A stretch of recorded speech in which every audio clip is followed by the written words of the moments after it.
You're listening to the Pelicans postgame report on the PRO Media Network for all things Pelicans. Perfect. Fly Pelican, fly Pelican, fly Pelican. And I tell them that. Fly down, I'm a Pelican forever. Yeah, ain't gon' lie, I feel flyer than I ever been. We stay ballin', this New Orleans, I'm a Pelican. It's going down in the nest, wild, wild west. Come in town and you best, show us some respect. 3-point threat, I better make it rain. If it's up, then don't jump stupid like your ankle sprain. Always said, never hate the player, hate the game. Jumper where the dame late, punch a train. Post game, big Q, talking about business. Bird gang, YouTube, they ain't flocking with us. Lock up the division mission, get into the finals. Finish competition, then it's going win the title. I know this flyer than you can get. Such a threat that the ref just might call a tag. You could double, you could press, but you can't check. Right, left, slide by you like a Eurostep. Fly Pelican, fly Pelican, fly Pelican. And I tell them that birds of a feather flock together. Fly down, I'm a Pelican forever, Pelican forever. And never, and never, and never, and never, and never, and never say birds of a feather flock together. Yeah, fly down, I'm a Pelican forever, Pelican forever. That's the biggest thing right now. Just stay together, keep fighting, keep competing, get back to work on Monday. The offensive rebounds, they kill on boards again tonight. What they do. I think in general, more physicality. You know, we can watch every clip in this room, and they'd all look different for a number of reasons. You know, and it's not just boxing out. It's an awareness to go get it. It's an awareness to, you know, fly back in rotations. Like, you know, part of the board tonight is we're in rotation so much, so we're left with one on the board, you know, or two at times, and they crash basically all their guys, so they're crashing from everywhere.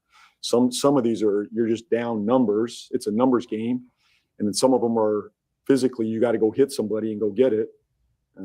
Sometimes there's an unlucky bounce, but in general, you know, you don't want to give up 30. I think second chance points, right? It's 30 second chance points. Could we have cut that in half as a team? Yeah, I think so. You know, now I got to go back and watch all of them. I can't give you an answer on all 30 points, but it was a combination of a number of things that led to 30. But what do we control? It's our physicality and boxing out and having great effort there. And I'm assuming half of those probably could have been avoided. But, you know, I'll have a clearer picture after watching it. I was going to say, to that point, they started the game, I think, with a lot of offensive rebounds. Last night it was 7. Tonight it was 10 in that first quarter. Is intentional physicality something maybe your team still needs to learn? Like, is there something that's not there present yet with this team? Because it seems they find something later on in the game. Defensive rebound has been an issue for us since Valanciunas left. You know, bottom line, I think we lost that presence, that size, that physicality on the board. And little by little, we've been trying to chip away at the defensive rebound. This isn't a new phenomenon that, you know, the board has been an issue for us all year. It was an issue for us all last year. And you're right. Like, there's got to be a physical presence to this thing. And it takes 5 guys. We don't have one guy that's just going to go gobble up every rebound. We don't have that guy. It's got to be a collective effort where you're in front of guys and you're boxing out and you're hitting, and it's a gang rebounding mentality. We had some more of those possessions in the second half. And we had 6'10" guys going to get rebounds finally, and 6'8" guys going to get rebounds finally. But in general, that's got to be a mentality overall. We get away with it many nights because they don't crash all 5, or they're not as good an offensive rebounding team as this one. I thought we were pretty good against Houston. I think we were decent against Dallas. So we've had moments where we've shown that we can do it better. We just got exposed these last 2 nights, and we got to be better there. What can you see about that effort in the second half? Because despite all those offensive rebounds, and they also hit a lot of threes in that first half, but moving down to yeah, the resiliency was there, the toughness, the fight was there. I got to give our guys credit for that. They never dropped the sword. They kept fighting. You know, we could have executed better down the stretch, but I think we were right there in that game. You know, it could have gone to a 1-possession game, 4 minutes to go. I'll take that with this group any night. Now we just got to go close and be better down the stretch. So, we got to get better in these moments, especially last 3-4 minutes, executing with the team that, this is new for this group right here. I got 2 rookies out there with Sadiq and Murphy out there, and we got to close a little bit better. But I love the fight. I love the tenacity, the grits there. So I can't knock our group for that. Kind of continue that same thing. How tough is it when you give up 20 plus offensive rebounds and 20 plus 3-pointers, just not being able to slow them down in either category? That's a problem. It's a problem. You're gonna give up points like we did tonight. But we still, all that being said, we still had a shot to win the game. It's a 1-possession game. Through all that, we battled our tails. We got enough buckets down the stretch in the fourth quarter. Obviously, Trey, made some big shots, got us back in that game. And but we got to do a better job at the 3-point line. I think the issue I'm going to have watching the film is Gillespie's threes in the first half, similar to Klay Thompson in the Dallas game. He was on their scouting report. He was a hot shooter. He should have got no threes, and we gave him threes. We talked about the offensive board being the number 1 key defensively. We didn't get it done. So that's on us. We got to get better there. But the fight was there. And one silver lining, having Trey, Z, and Queen all go for 20 plus. What do you think that process has been like? Finding ways to have all of those guys kind of flourish where it doesn't feel as much as like your turn, my turn type of thing. That's the goal. It's a challenge with this group. This is new for everybody, trying to figure out how to play amongst each other. I think we're finding some footing there. They're all unselfish players, so that's a positive. But it's at least moving in the right direction. Those guys playing off one another, on ball, off ball. I think we got to figure that out, where we go into game 2, how we execute better down the stretch with those 3 in general. But to me, offensively, we had 16 assists. That's the issue. We had 21 last night, 16 tonight. I think we're at like 20, 21 layups at the rim that we missed. We missed 17 free throws last night. Those are areas that we got to clean up and be better, but we got to kick it out as well. We got to shoot more threes when we get downhill and not take such tough shots. But again, I'll watch the film and see how many of those could have been kicked out more. My sense watching it is that the ball was not being kicked out enough. We were taking too many tough ones. But we did miss 21 at the rim. So we just got to be better in all phases. When you mentioned the rebounding when it comes to like the physicality, the instinctual thing, and all that part of it, is that something that can kind of be addressed in practice and worked on in that area? Yeah, I'll never say you can't work on rebounding. I think there's a theory, and I have a little theory, and sometimes it's a little bit of a basically rebounders rebound. Like they just, you either have those guys or you don't. But I'm not going to buy into that. I think you can work at it. I think it's a habit.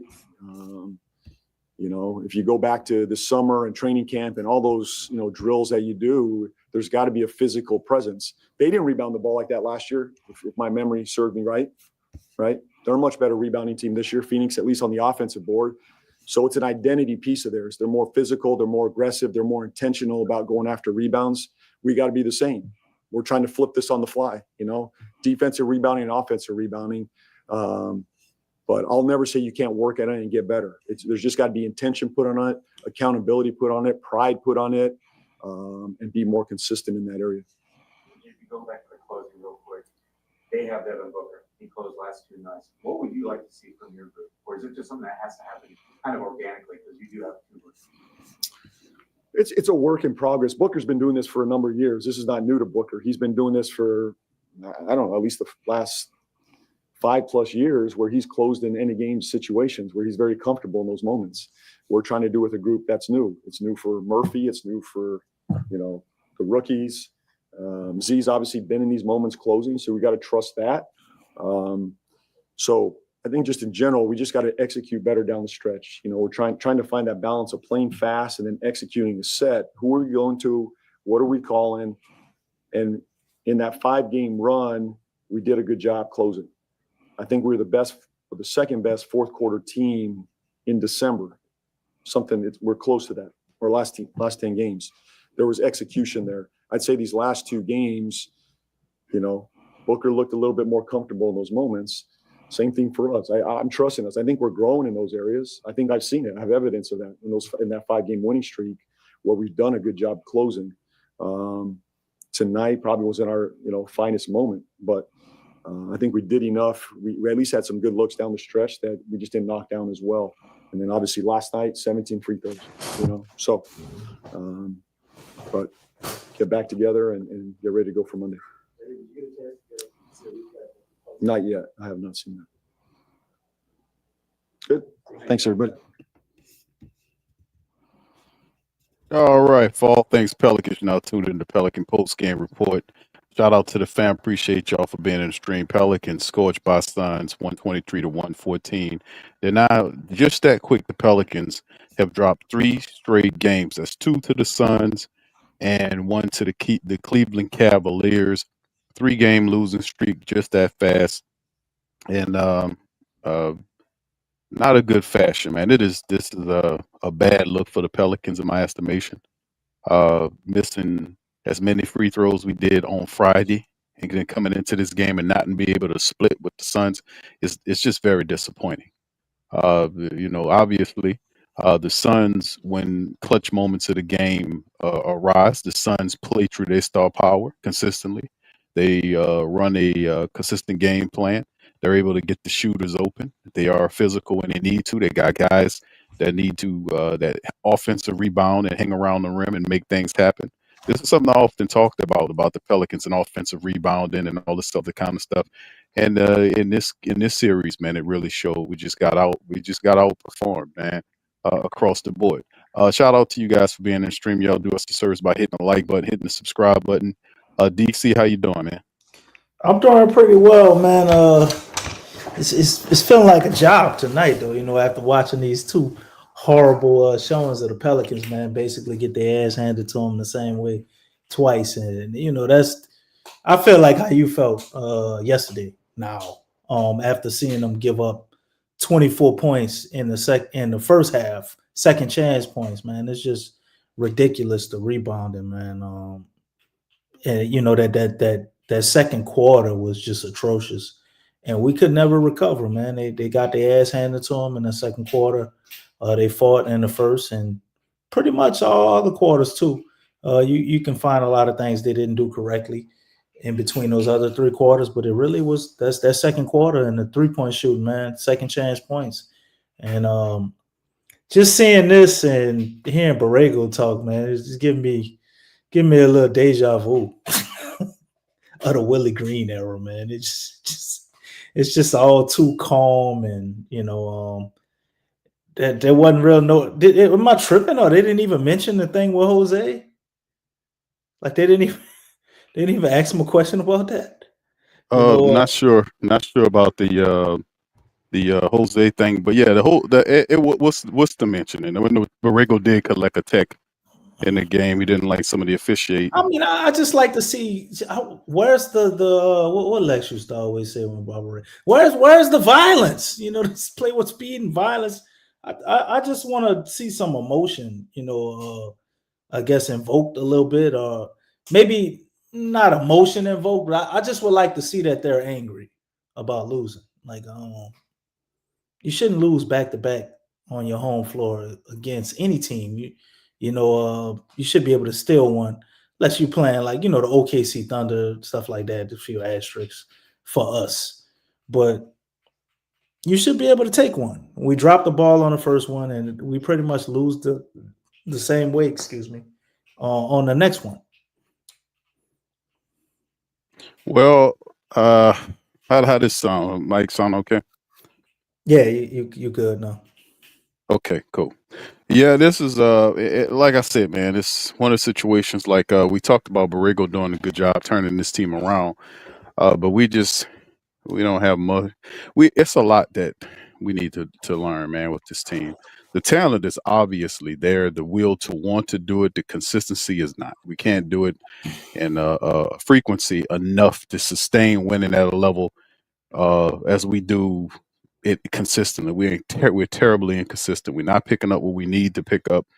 The compound wins, in the era, it's the margin of error for us losing these games and going on these streaks is counterproductive. at this point. So much losing early on in the season, you kind of losing that window of opportunity. You have to be able to stop the losing streaks. If you do lose, maybe one loss here or there, but now with all of this other stuff, we got to pivot and we got to start putting stuff together productively. Both of these games were well within the Pelicans' stratosphere to win if they play consistently. I'm talking about simple stuff like the first game, hitting the free throws. I mean, this is ridiculous. Coming off the holidays, is we rusty, ate too much turkey, all this bull crap, which is ridiculous because professionals, they don't show up to games like that. Especially when you're trying to win and establish something, you don't show up sloppy and garbage and all this kind of stuff and missing whatever it was. Many free throws. This is repulsive. You hit the great majority of those, you win that game on Friday. You come into this game, and I think they would have given you a much tougher performance. But still tonight, the Pelicans still should have won this game as well. They were within distance of winning this game, and just the will. The Suns just wanted both games more. Do you know how incredibly disrespectful that is for a team to come into your building? And the bulk of the Pelicans' wins have been because they have played at home and beat you in back-to-back games in your own building. Do you know how ridiculous that is? And to understand that, and you have the majority of your star power available to you, and you allow a Phoenix Suns team, which is not a juggernaut, to come into your building and beat you back-to-back in your building. One of which you missed 17. What was it, DC? 17 free throws. 17 free throws, man. And then tonight you had the game, you couldn't close, and you got guys that's not supposed to be taking shots. What is Sadiq Bey taking shots for in the middle of the game when we're supposed to be playing through the star? When the games get really iffy, you need to start playing through the force. They're playing through the correct people, and that's the problem I see when things get shaky. The Pelicans missing, taking stupid jump shots, taking dumbass 3-pointers, and then there's not. I'm looking. I'm saying, where is it? Find Zion and play through Zion. That's not a matchup there. Well, for him, Big Q, they do find Zion and play through him, but the lack of not consistent enough, bro. The lack of creativity on how they use them, man. Like a lot of times we see Zion, like tonight, man. He gets the ball, he drives, and then four people crowd him. He finds somebody to pass it to, like you said, to pass to Yves, and he fumbling the ball all over the place. Can't catch. He turned it over. Yeah, he can't catch shit. But I'm saying the gravity. For somebody to shoot it, and they might not be Trey or somebody. They're a little tentative on shooting, so they dribbling and trying to see what they can reset. It's not a very, I guess, well refined, thought out plan on how they want to attack, and everybody being able to get the ball in their spots and do what they need. And getting the ball to Zion, man, we need more shooting. We need more 3-point shooting, bro. Well, I mean, you got Poole, you got Trey, you got Poole is shooting like probably 20% on the year right now. So until he can get it going, I mean, what did he have, like 1 point tonight or something crazy? When I looked at his stats, he had like 1 point. It was something ridiculous, man. But the bottom line is also, and if he was playing good, we still need more shooting. We just don't have enough shooting. Sadiq Bey, he could hit a few. He's not really a shooter. Fears, I think, is going to turn into a shooter, but he's not. He's not a shooter. I love what I seen from Queen tonight, taking some threes, but that's new to him, expanding this game. PV's another guy learning how to shoot. Like, we don't have any solidified 3-point shooters other than Trey Murphy, man. I mean, he had six threes tonight. And you take away his six, man. You take away his six, and you hit 3. We look horrible tonight.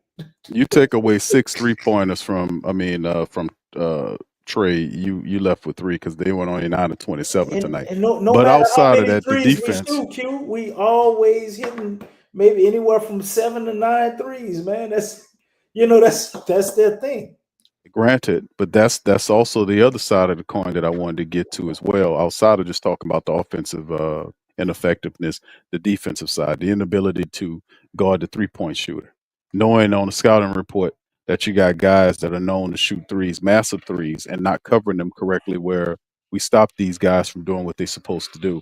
We knew all about Gillespie. We knew about the previous 3-point shooters that we faced. Pelicans do a super garbage job of locking on and not allowing these guys to kill them, because like you said, you make a good point about the amount of 3 points to shoot the Pelicans shoot. They can't get into a 3-point war with the Phoenix Suns. They comfortable there. So it's just a number of things, but the ultimate thing is just allowing a team to come into your building and beat you in back-to-back home games in a place that you're supposed to be galvanized and winning in. To me, that is ultimately disrespectful, so disrespectful. And I just like, where's the pride here, man? Where's the pride to take this shit from these people, man, and handle your business? Suns came in here, they punched the Pelicans in the face, they punched them in the stomach, and they kicked them in the ass on the way out. So they improve. They improve. We go to, what's that record now? 8-25, now 6-14 in the road in the dome. I mean, in the Smoothie King Center. Then, of course, we got the Knicks, which we'll face on Monday night. But let's hit the stats before we kind of get too far into it. DC, I clear the runway for you to land. 38 of 87 by the Pelicans tonight for 44%, 9 of 27 from downtown for 33%. The Suns, by contrast, the Suns shot 44 3-pointers and hit 20 of them for 45%.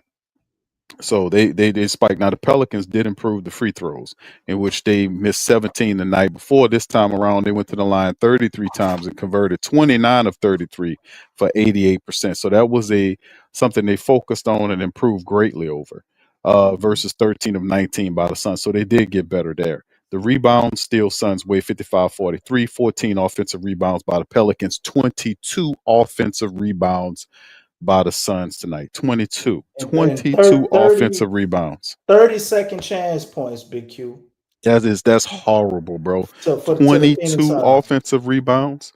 That's menacing, bro. That's just terrible. 16 that's some assists. teams' defensive rebounds on a bad night, bro. I'm trying to tell you, bro. You get another few of them. They were 11 off from catching their defensive rebounds. 22 offensive rebounds by the Suns tonight versus 14 by the Pels. The Pelicans had 16 stinking trifling assists tonight versus 26 by the Suns. 11 to 7 steals. Pels way 7-3 blocks. Way the Suns way. They did keep the turnovers relatively down. 13 points given up.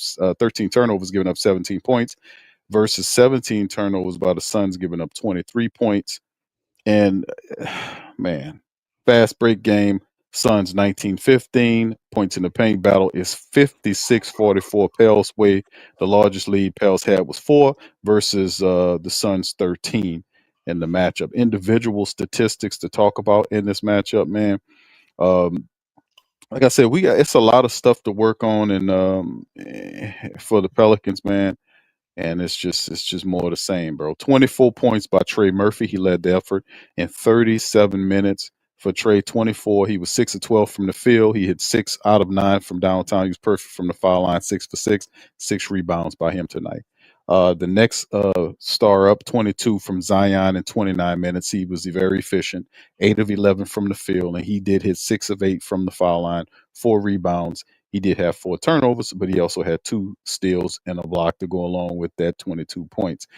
21 for Derek Queen in 27 minutes, 7 of 15 from the field. He was 2 of 4 from downtown, 5 of 6 from the foul line. He finished with a double-double night, 21 points, 11 boards, and 3 assists. He had 4 turnovers as well. 17 from Sadiq Bey in 33 minutes, 5 of 10 from the field, 0 of 2 from downtown, 7 of 8 from the foul line, 5 rebounds for Sadiq Bey. Bryce McGowan's 24 minutes, not a damn point. 0 points for Bryce McGowan's.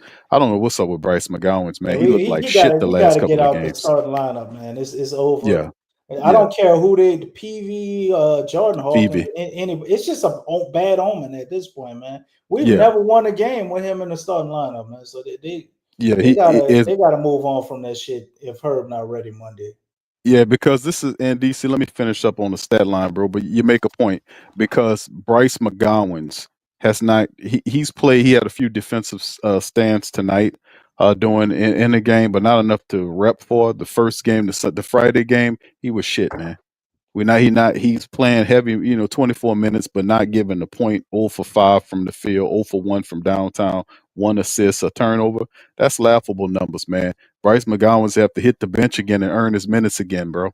because he plays good defense. Q, I got to give him that. Defensively, not Friday, and not enough for me to mention his defense tonight. DC, sorry. He was on Devin Booker a lot of time, man, and Devin Booker didn't have huge games either night.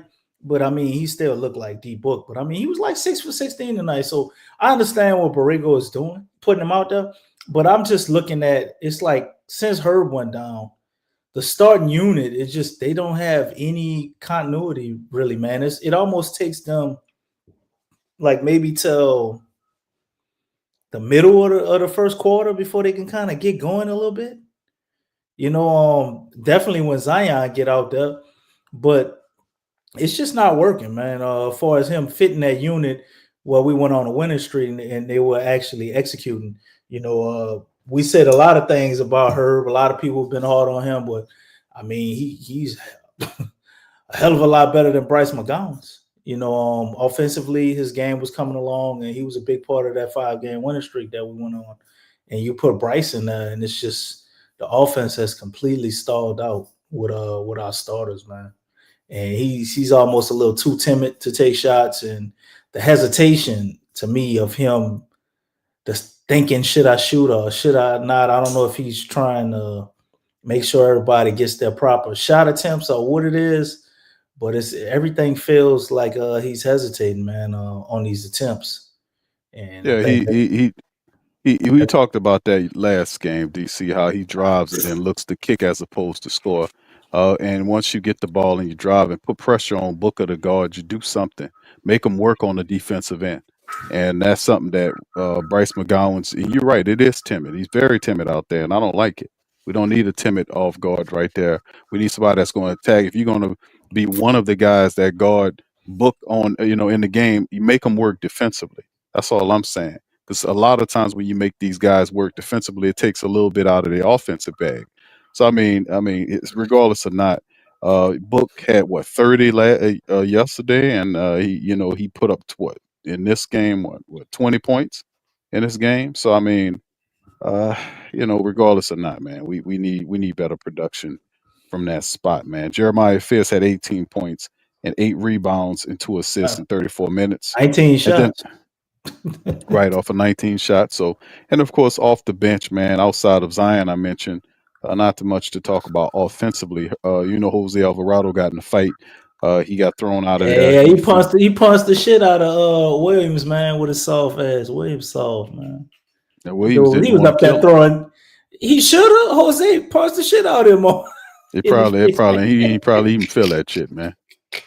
He probably. I don't know, man. I'm looking at Williams, bro. I just think Williams not like that. He just looks soft, man. Oh shit! I think he probably felt it. He just looks soft. He don't look like a dude that fight to me. I don't know, bro. He was throwing punches like a girl. I think he spared. He spared I don't Jose. think so. I don't think he could have fell on Jose. Hold on, man. Let me see if I can find. Jose. DC. Can I put up all you have to do is slap at Jose and he falling on the ground holding his leg. You know how I that ain't go. trying to hear all that shit. They You hear all that? the punches, and the cleanest connecting punch I seen came from Jose. He And what punched the shit happened? out that dude in his face. And what he did he drop him? No, he ain't drop him, Q. Okay. Let's what we talking about here, bro. He punched the 7-footer. Everybody ain't heavy-handed like you. That's what I'm trying to tell you. Jose That didn't hurt. Gotta be dead by 100 paper cuts, man. You know that. But by 100 paper cuts, yes indeed. You gotta time him just right on that chin. Well, you said he got a good shot on him. He didn't do nothing, bro. He hit a 7-footer. Man didn't go nowhere. Nah, he felt it, bro. Like he hit him. That dude's head went back and everything. And his eyes went open. He felt it. Jose hit him. That boy ain't going nowhere, man. Cut it out. Man, you crazy.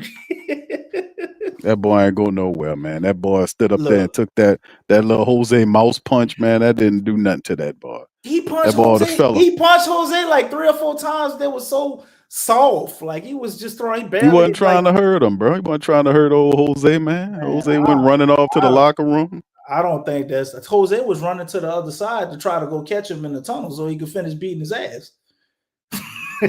That would have looked like to me. Okay. I'm just saying, man. When you watch it, like dude can't fight, bro. If they let him fight, no, if Williams they let ain't him fight, obviously and Williams is not and a he fighter, don't bro. get So him we know and that. hug him and throw his weight on him or pick him up body something like that. They actually throwing hands. Jose will get with him. Hey, DC, that's right. Take up for your cousin, bro. I'm just All right. telling you Anyway, what I he saw. finished four. DC, can I finish the stat read, bro? Can While you anybody give put in the Sean, comment what they saw? Am say, I bro, wrong? bro, it don't matter, man. We lost. You talking about Jose hitting a Well, we 7-footer, won the man? goddamn fight, Q. Come on, let's be You positive didn't and win happy about nothing. something. You didn't. No, We got be punched in happy the about a face. win. We got them ejected, and they couldn't get Be second happy about a chance. win, They DC. You couldn't worry get about second Jose. chance points no more. It was You a worry good about move, Jose man. sneaking Mark Williams. Ain't nothing became of it. No, he got We him still ejected. lost the game. It wasn't a spark. Nothing happened of it. You still lost the game. He got him ejected, and they only had 6 second chance points in How'd the the game second end? half because Jose punched that dude in the face, got both of them ejected, and got him out the game. And what happened? Did you win the game? We lost, but Jose did his Okay. part, man. Jose the MVP tonight, man. He did his No. part. Man, boy, you with this moral victory bullshit, man. They Hey, lost no, the I game. ain't no more victory. I'm just glad to see Ain't nothing somebody. you can glean for that, I'm man. just Come glad on. to see somebody get punched down, and it wasn't my team for And nobody got Atlanta Road. punched down. Somebody got punched. Nobody got downed. The man didn't drop the man. Won't you cut it out? Won't you stop it?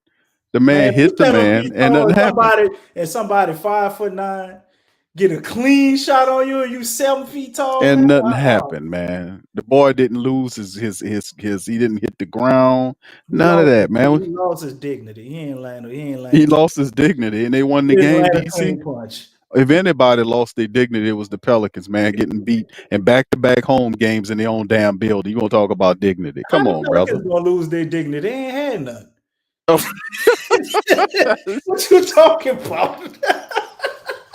You won. You beat me there. No, you're absolutely right. We lost that shit like the second week of the season. It was gone, bro. That's right. That's right. Hey, you got me on that one, bro. We're trying to regain it. You got me on that one, bro. You're right. They don't have no dignity, man. There you go. All right. So anyway, DC 14 points for Jordan Poole, yo dog. 1 point, 0 for 3 from the field, 0 for 3 from downtown. Became my dog. What's the backstory behind this?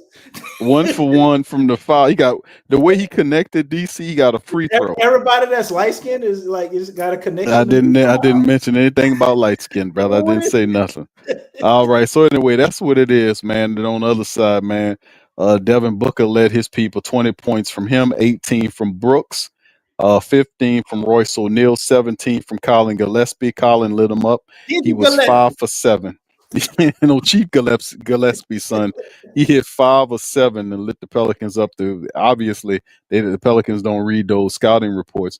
They tell you you're not supposed to let shooters like Colin Gillespie, the Chief's son, light you up like that. And that's 2 straight losses, back-to-back home games. Pelicans fall down 8-20. They're 8-25 right now. DC, go ahead. The floor is yours, bro. Yeah, it's almost it's just painful to watch sometimes, man. Especially the Gillespie dude, man. I mean, he was like, it was a point in the game. He was like 6 for 6. No, 5 for 5. He wasn't 6 for 6. That boy, DC, there was a point where I said, "Who the fuck this boy think he is Steph Curry?" Bruh. This dude was pulling up, taking shots like this dude. They got this boy thinking he's Steph Curry or somebody. But my thing be just the amount of wide open attempts. Him and Roy, I'm like, bro, how many times you don't read the scouting report? You don't know, like, okay, they're a possible shooter. And if they got it going, we might not want to leave them open. They just keep doing the same thing over and over again, man. And like I called it with Cleveland. I said, man, we better hope Sam Merrill, whatever the damn dude name is, he went at this same shit Gillespie did with Cleveland, bro. And we come here with the Suns, and you got this. We better be glad Grayson wasn't here. He dropped 40 on our ass the same way. So it's like, we still a unintelligent team, man. Maybe we play a little too much 2K instead of looking at the scouting report and studying that or something. Maybe if they can implement that into the game, we could be better off. But looking at the statistics from the Suns before I get to the Pels, was ain't really nothing too much exciting there other than trading Zion. Roy, O'Neal, and Gillespie, man, basically won them the game, bro. You held Devin Booker to 6 for 18 on 20 attempts. He got to the free throw line 8 times, and boy, it was a struggle because at least about 2 of them trips to the free throw line wasn't even warranted. You know, he barely got touched. But they went out, man, and they executed. And then you got a dude, Goodwin. He comes off the bench and gives them 16 points as well. So the Suns, they just wanted it more. But statistically, shout out to DQ. You know, it was his birthday tonight. So birthday dude, man, showed up. You know, two 3-pointers from DQ, man. That was very exciting to see. Because I remember one play earlier, I think Zion drove and he kicked it to him. And he was like wide open right there. Not quite the corner. I forget what you call that spot in between the corner and the top of the 3-point line. But he was right there. And I'm like, man, shoot it. He passed it. But they had a few more possessions later. He came down, same situation, man. He took it and he hit it. You know, I'm like, okay, so DQ could hit more than just corner threes. And he got another one in a similar situation and hit that one too. And, you know, he showed up on the boards, man. And it's crazy to me. This, looking at the statistics individually, I couldn't believe what I was looking at. The best rebounders on our team tonight, Q, was guess what, who? Both our rookies. And you had Yves there tied with Jeremiah Fears. Jeremiah Fears had 8 rebounds with Derek Queen and Yves Messi, man. On a team that was handing it to us on the boards, man. We got to do better as a team rebounding. I'm glad the rookie showed up. You expect Derek Queen to grab a lot of rebounds, 27 minutes at the center's position. You expect Yves to get 8, 21 minutes. But like these are the youngest people on our team getting the boards, man. What a grown men at. What's up with Sadiq tonight, man? We needed more than 5 boards out of you, brother. Even though he dropped 17, had a pretty solid night. You know, Trey did his thing, man. His efficiency is crazy. Just wish we could make better use of the awesome game he had tonight statistically, offensively. 24 points on 12 shots is nuts. And this is becoming a consistent thing for him, man. So you do got some positive signs here. Obviously, Zion doing what Zion does, man. 22 points, 29 minutes. So you're seeing the minutes creep up, man. It's probably going to be a matter of time before they go back to him in the starting lineup. You could see it as soon as Monday if Herb's still not ready. Zion is consistent with the free throws too, man. 6 for 8 again tonight. So very encouraging. And you got the man of the hour, Jose, set the tone, definitely bringing energy, him and Yves Messi too. Got to give him a shout out with the 8 rebounds, man. Those 2 guys, I think, in their roles and what they're capable of doing, did what they could to try to put the game in the reach. The fight that Jose got into did change the momentum. You know, the team went on a run after that. We actually wind up taking the lead, which we hadn't had since like the first quarter after the fight. So he got their best rebounder ejected. So smart move by Jose, man. Hopefully they don't find him well, obviously they're gonna find him. Don't find him too much or suspend him for a whole bunch of games because you're definitely probably looking at some type of suspension when you throwing blows. Maybe it's just a game or 2. And then the disappointment of the whole night, man. Jordan Poole, bro.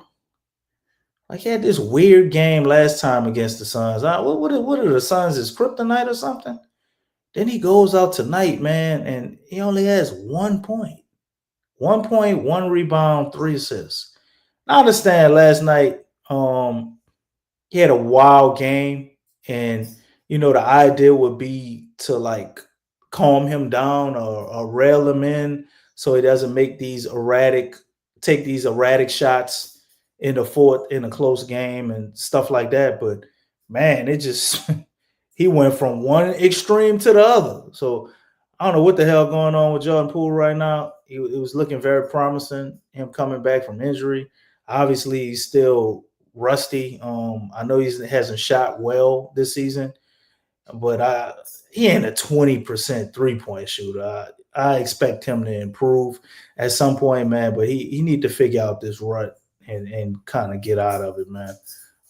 So you got all this going on DQ's birthday, man. We definitely should have been able to get the dub tonight for the young fella, man, so he could have celebrated in the fashion that he should. His 21st birthday actually becoming legit and legal. And this grown man showed up tonight because he grabbed him 11 boards. So shout out to him, man. If I had I guess anything to be positive about, it'd be him, Trey, and Zion. And fierce. No, I'm not positive. Overall, I'm not positive about Fizz tonight. I'm okay with him having 18 points. But I'm talking about overall. I'm glad that he got the rebounds, but like 18 points on 19 shots is not impressive to me. Some of them were like, what are them end of the shot clock shots that he had to jack it up. I get that. He played better than last game, but to me, Fierce is still in the rut, man. I've seen him play at a higher level than this, but I guess if you want to give him a shout out for his start, I'm gonna give him a shout out because he put up 18 points tonight. Shots, though, man. Well, I mean, still in all, he did. I mean, that's still better than what the hell your $30 million point guard did. A 1 point on a free throw. That's horrible. But we not. But I'm gonna not get a rookie some love. You damn right. I'm gonna get a rookie some love. He did. I just thought he did. He wasn't spectacular like Queens was, but I'm still gonna. He ain't deserve. No, he ain't getting no criticism. You can understand. He's still a rookie. You can see the improvement in the young fella, man. But it wasn't. He definitely lovely, gonna get better. Man. He gotta keep improving, man. But it's better than last game, so I definitely give him props for that. Right. I think he's gonna be great, but I'm still gonna give. I'm still gonna give. It's progress. That's right. It's a step. That's better than what I could say about Poole's 1 point at the free throw line, man. That's just not gonna cut it, man. That shit unexcusable. Rusty, not rust. That shit is just weird, man. That's not good, man. Absolutely not. We down all game. We need a spark, and you take 3 shots. Maybe he's hurt or something. It's just weird, man. There's no excuse for 1 point, dog. Weird, you play that many minutes. He didn't even try. He only took 3 shots. Yeah. No, man. That's not how Borrego saw like how he was going, and he just set him, man. He set him back down, bro. He said, all right, it just ain't your night.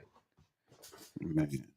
Maybe they were planning on sending him out because last game he was they had to upgrade him from doubtful to probable and all of that. He do have some type of injury dealing with. I don't know if it's Professor Blackstock said he had more than McGowan.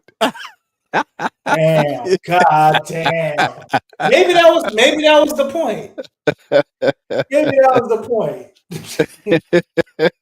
You think John Poole could possibly be pissed about being on the bench, especially I think he just had a bad game. No, you didn't let me finish. I said especially about to say some bullshit after Herb Jones got hurt. Maybe he felt like after Herb got hurt, he should have got in there. Lineup. And I can't say I disagree with him. He can't do worse than Bryce, but I know why Bryce. You agreeing with yourself? Defensively. You agreeing with yourself? What are you talking about? You just said, it kind of. I'm just assuming Jordan Poole. I'm just assuming Jordan Poole is upset about it. Well, I mean, he's okay with being a 6th man, but over Bryce McGowan's, I don't think he's feeling that. I mean you got to open some kind of. I'm open to any suggestion in terms of how a man that get paid that kind of money that play as many minutes as he did tonight only turns in 1 point. He did lead the game with an injury. The last game on my head, that shit was wild, bro. The last game was wild. How he ended that game, and then he come this game and he only take 3 shots and score 1 point. Man. 1 point. I'm going on, bro. It's just weird. Bro. Well, we're gonna learn, bro, because that's the stuff that started happening when you start losing, man. When you start losing games and all the nastiness that was the winning was hiding when everybody was happy, we'll start seeing some of that. Yes, indeed, you start seeing it, man. So anyway, let's transition, man, to the next game. We got the New York Knicks on Monday, man. Knicks are a 22-9 squad. They're 6-7 on the road. This will be December the 29th, 7 p.m. tip-off time in the Smoothie King Center. Jay Brunson it will be in the building. Big Cat will be in the building for what's going to be a very difficult matchup. DC, if you could please, you can get that screen up. This is going to be interesting, man, because the matchup indicator is giving the Pelicans 25% chance to win this game in their own building. Just like that, the Pelicans have found themselves in a midst of a 3-game losing streak just that quick, and it happens. We know Herb is supposed to return on that game. That's what they're saying, that Herb's supposed to be back by the 29th. We're not certain of that. It would be nice to have Herb Jones back in the game. The Knicks, they're an interesting team, man. They're 3-2 over the last 5 games. They're currently on a 2-game winning streak. They defeated the team that we lost to, Cleveland, 126-124 back on Christmas Day. And then, of course, they toppled the Atlanta Hawks team in the highest scoring affair, 128-125 tonight. And of course, they're on a 2-game winning streak. The Pelicans on a 3-game slide.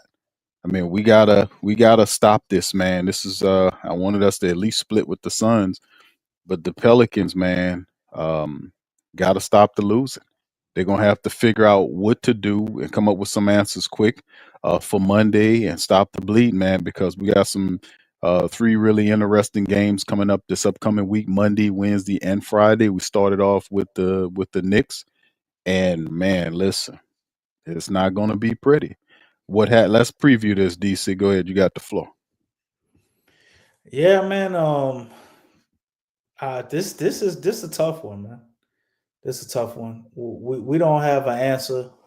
Thank for Jalen Brunson or Karl Anthony Towns, but the Knicks are just a complete team, top to bottom. And Jalen Brunson, it's a lot like the SGA thing. So I anticipate him having a big game against us. I mean, every time we play Jalen Brunson, he pretty much kind of did what he wanted to do. Such a talented player. And then we facing them right now, man. Our confidence is kind of shot.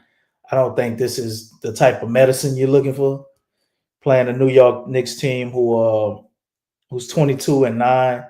But if you had to catch them any type of way, the majority of their losses do come on the road, as you can see, that they're 6-7 away. So it's very possible for us to get a dub, man. I don't know what version of this team is going to show up, man.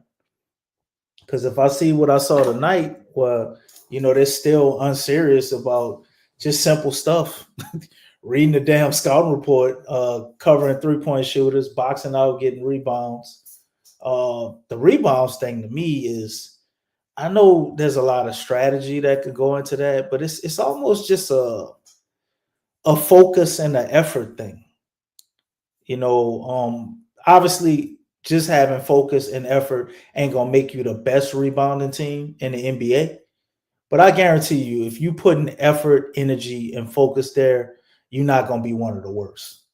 And right now, we're one of the worst, man. And I don't think this is a team that you want to be one of the worst at. As far as that, let me see if I can find a Knicks statistically. I don't know what they are rebounding, but we can look at their depth chart and see who they got as far as their big guys. Because I know Anunoby gonna grab some boards. McHale is definitely gonna grab some boards. They got Mitchell Robinson over there. He gonna get some boards. Then you also on the scoring side, you got to worry about Jordan Clarkson. I forgot he was over there coming off the bench. Basically, they got their own version of Jordan Poole, and I'm pretty sure he's probably playing a lot better right now. So this is a tough one, Q. I would like for the Pels to get a dub, man, but I don't think we get it. I'm not sure this is the medicine that we need to end this losing streak. But I would definitely be happy if they won. I don't see a way for them to do it, because the Knicks have watched us play the Suns the last 2 games. I think they have a better roster and can duplicate the same style of play that the Suns just did to us, and basically just win the game a similar way or more efficiently than the Suns did. Yeah, this is the perfect game the Pelicans need to get right. It's an opponent that nobody's going to give them a shot against winning. Uh, you had a team, I think, right where the Pelicans should be in terms of winning at this point with the Phoenix Suns.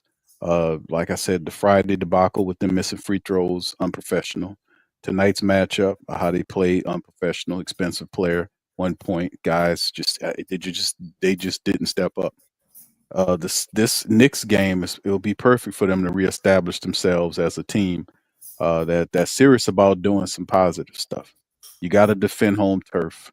It's Monday. You got to handle up for the and finish strong for the rest of 25 going into 26. No ifs, ands, or buts about it. So put handle your damn business. Now, of course, I don't. They're not going to win this game, obviously. And like you said, which team shows up. You got to trust who the team is right now.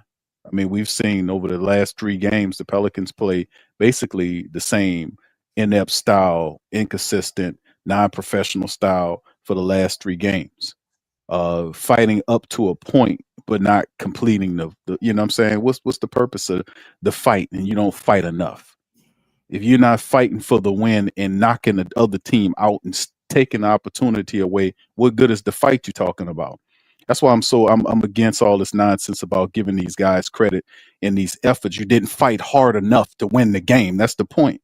And the Suns came in here and took 2 games. I'm going to say it again because that has to be, let this resonate through the support base, that the Pelicans let a team, the Phoenix Suns, come into their house, the same house the Pelicans won the majority of their games in this season, and kick them in their ass both of these games. One of which, the first game, they missed 17 effing free throws.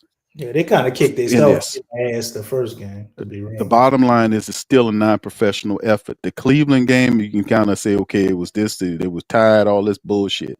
But when the holidays hit, you come off the holidays, and then you miss 17 free throws in which the refs gave you 40 attempts, and you still lose the game. You walk out of it, with that. And then tonight, the way you lost the game, and they're talking about fighting, all this.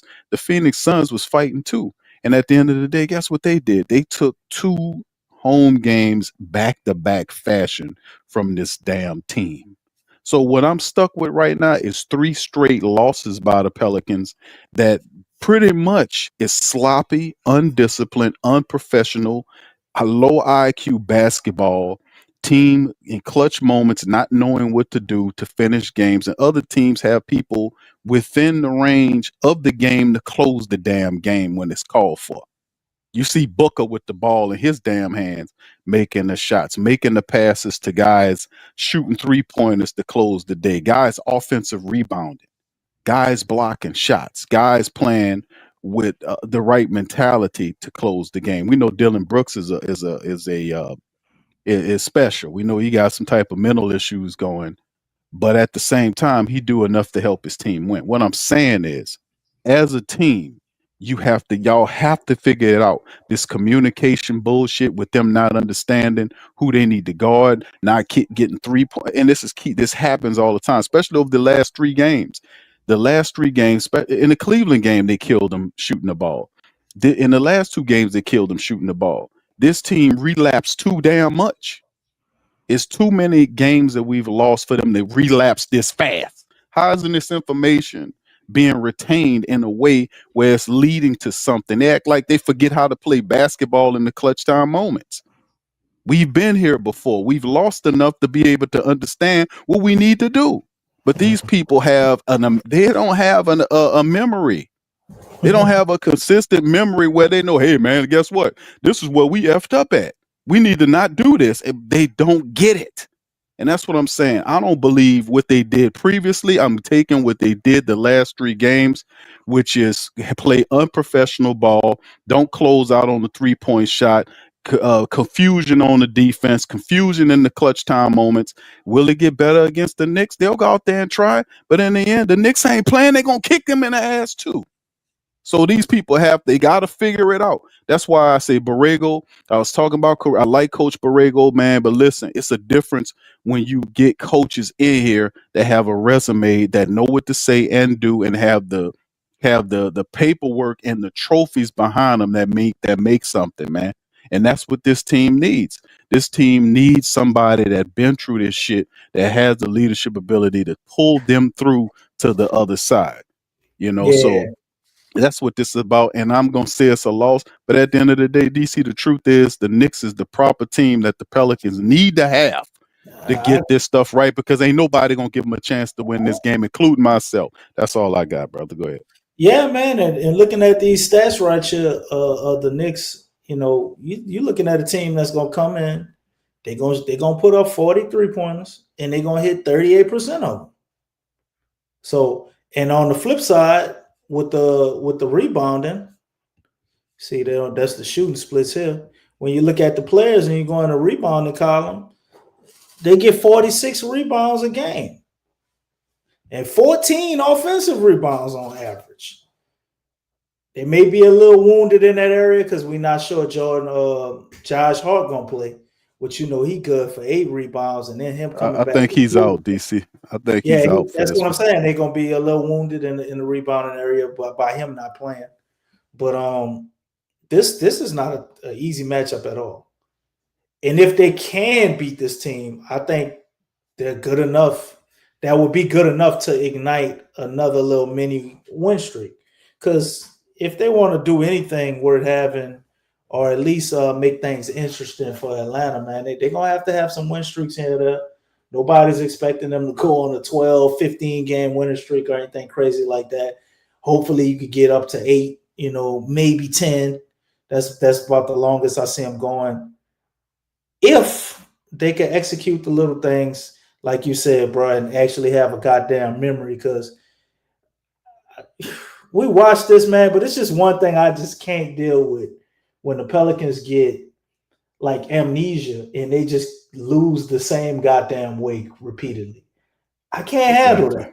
Yeah, it's okay if you try something different and it's like, okay, well, we plugged the hole with the second chance points and reboundings or whatever, and you do something else and you fail. That's okay. That's okay. That's okay. You know what I'm saying? You didn't get your ass kicked the same way. You learn. But for them to go out the second night, man, and you just lose the same damn way. This is the type of shit, if people at the games, they stop going. Because it's almost like you either don't care or you care, and you're just so incompetent that it doesn't matter.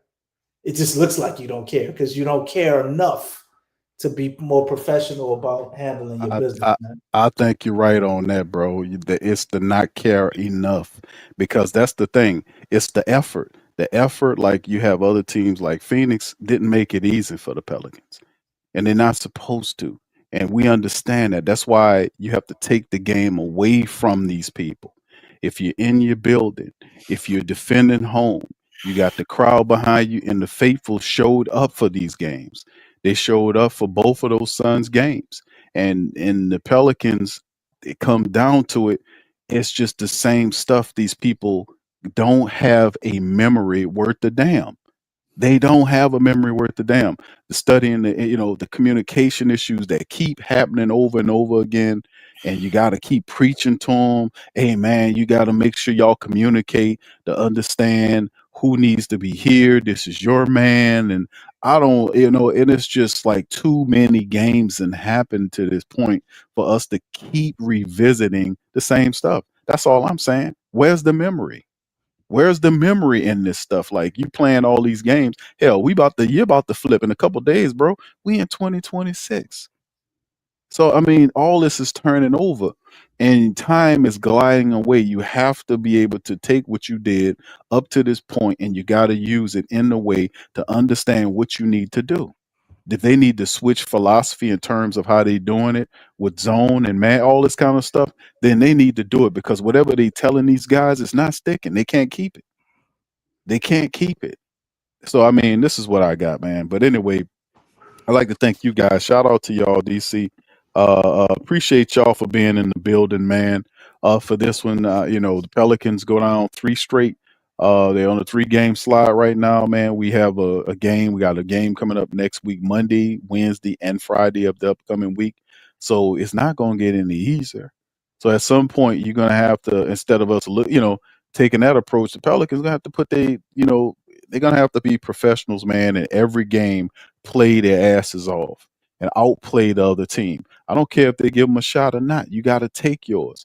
We got all these guys. They are, they healthy. I know Poole's still dealing with an ankle or whatever he dealing with, or whatever he was dealing with. But Zion is here. Trey is there. Herb should be back soon. Sadiq is, for the great the deal of everything, we got the majority of our big money players available. We have them available, and this should be a better product than this, man. Come on.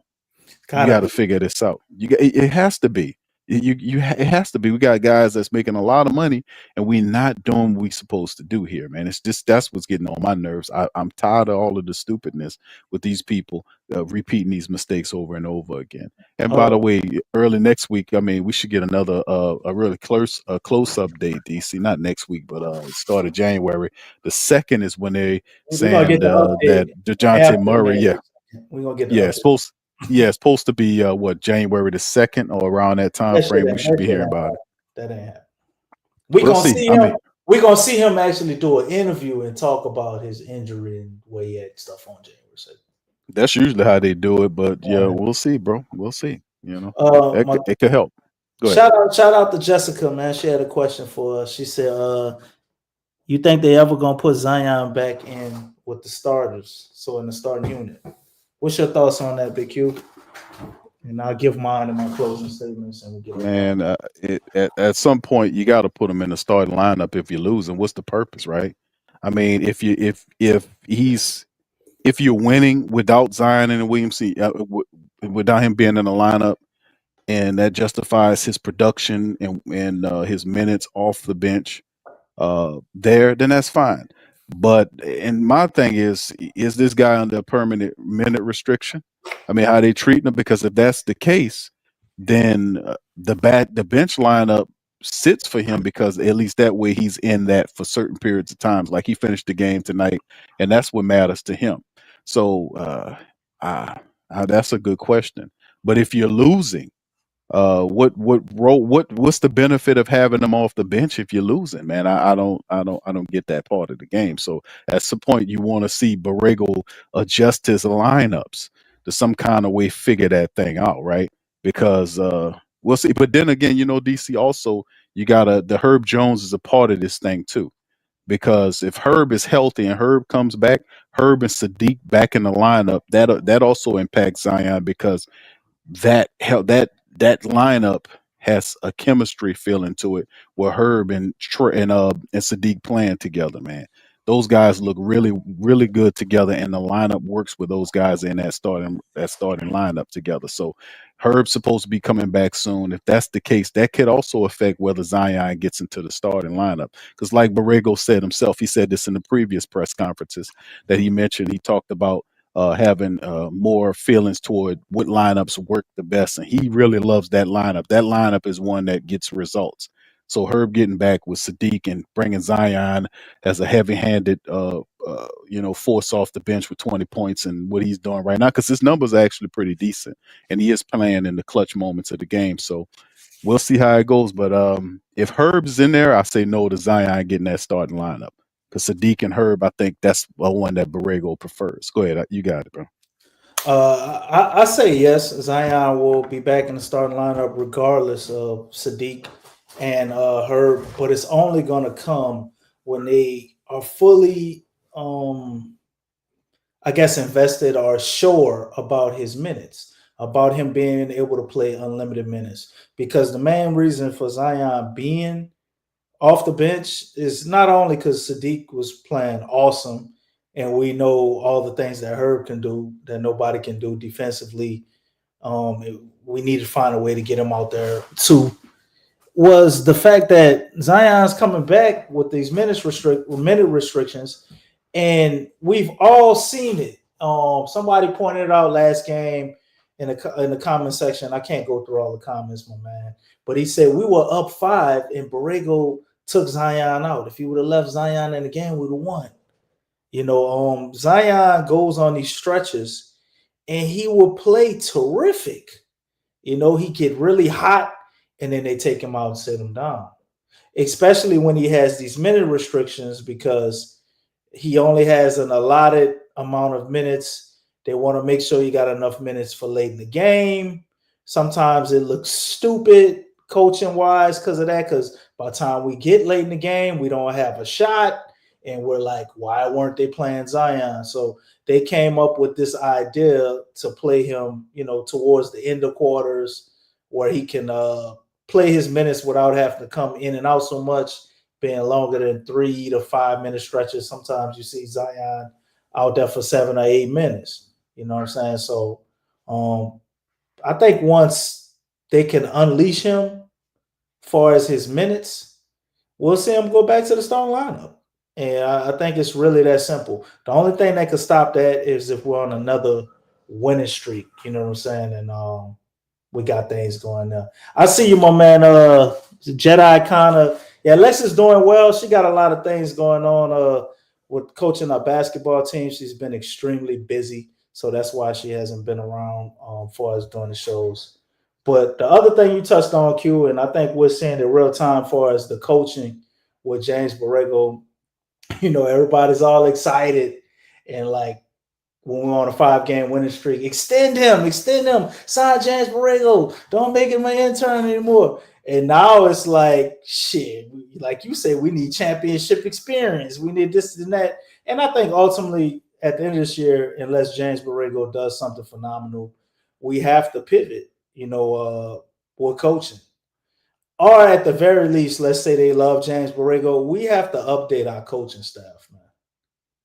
Because all of these problems that we talk about on a night-to-night basis that have been here, down to roster construction, down to still unintelligently switching, as you would call it, right? These things haven't really improved. And now we have somebody else that's not the head coach. You can see a difference. Obviously, with Borrego as coach, we've had the highest scoring I believe, month in history and franchise history. Statistic they put up on the show tonight. But I would love to see what they say defensively, because our averages, shit, we probably give up more points than we do scoring. So that would be real interesting to look at and point out. And I think Borrego can definitely do some things, but this is a tall order for any coach, man. We're gonna have to let him play out the season, see what comes of this. If anything, I'm ecstatic or proud of Borrego for the way that he's been developing our young players and allowing them to have that leash and being able to grow and learn. Because we know no matter what happens this season, even if the Pels do by some chance make the playoffs and go on some type of run, shit, they could win a playoff series. All of it still doesn't really matter. Like, we not winning nothing this year. And it ain't because, what if the Pels did turn around and they do all this like the Warriors, the Baron Davis Believe team and all this shit. I ain't never seen no teams like that win no championships. This ain't football. You don't get hot and go on a run and find yourself holding up the championship trophy. You know what I'm saying? You don't get the Larry O'Brien. I was about to say the Lombardi. But so no matter what happens, we still are not true contenders. So getting the young guys ready for the future, that's probably we like a year from being 2 years away. I think that's the most important thing. and then you move on to the offseason and see where it goes. But before any of that happened, we got to address the situation on Monday night, see what the Pels do, man. We facing the Knicks. We going in here. We don't know if Herb going to play. He was scheduled to be able to come back, the 29th? So maybe Herb suits up. Maybe he doesn't. Maybe Bryce McGowan is in the starting lineup. Maybe he ain't. Maybe Zion is starting. Maybe he ain't. But you'll find out the next time you see the Pels, and we're going to be here to talk about it.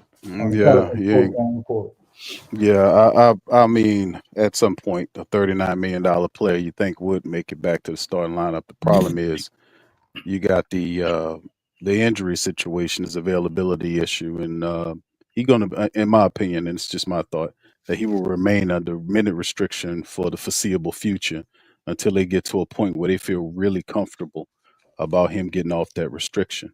So that's why, I don't see him in terms of him being a full-time starter, and they liking him in that role because they're getting a lot of value. Like, he's very impactful for what he do in the time that they're allotting him. So they'll monitor him. But like I said, man, it's that availability issue, man, that we've been witnessing all this time for him being here. And they, it's just simply what it is right now.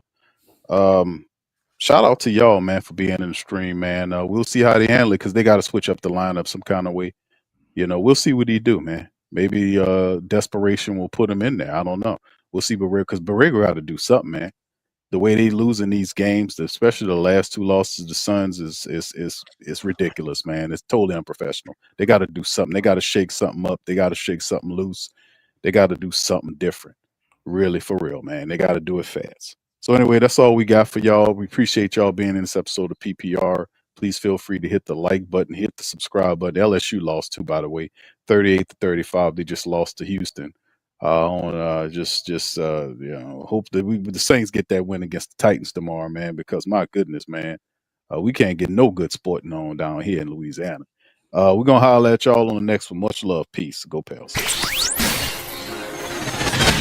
You're listening to the Pelicans postgame report on the PRO Media Network for all things Pelicans. Perfect. Fly Pelican, fly Pelican, fly Pelican. And I tell them that. Fly down, I'm a Pelican forever. Pelican, yeah. Ain't gon' lie, I feel flyer than I ever been. We stay ballin', this New Orleans, I'm a Pelican. It's going down in the nest, wild, wild west. Come in town and you best, show us some respect. 3-point threat, I better make it rain. If it's up, then don't jump stupid like your ankle sprain. Always said, never hate the player, hate the game. Jumpin' where the dang late, bunch of train. Post game, big Q, talking about business. Bird gang, YouTube, they ain't flocking with us. Lock up the division mission, get into the finals. Finish competition, then it's going win the title. I know this flyer than you can get. Such a threat that the ref just might call a tag. You could double, you could press, but you can't check. Right, left, slide by you like a Eurostep. Fly Pelican, fly Pelican, fly Pelican. And I tell them that birds of a feather flock together. Fly down, I'm a Pelican forever, Pelican forever. And never, and never, and never, and never, and never, and never say birds of a feather flock together. Yeah, fly down, I'm a Pelican forever. Pelican forever.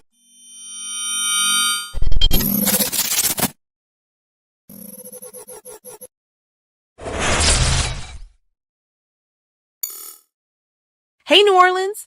Whether you're catching up on Saints news at Jackson Square, checking Pelicans scores in the Garden District, or staying updated on LSU while grabbing coffee in the French Quarter, there's one place that keeps you connected to everything that matters in our city.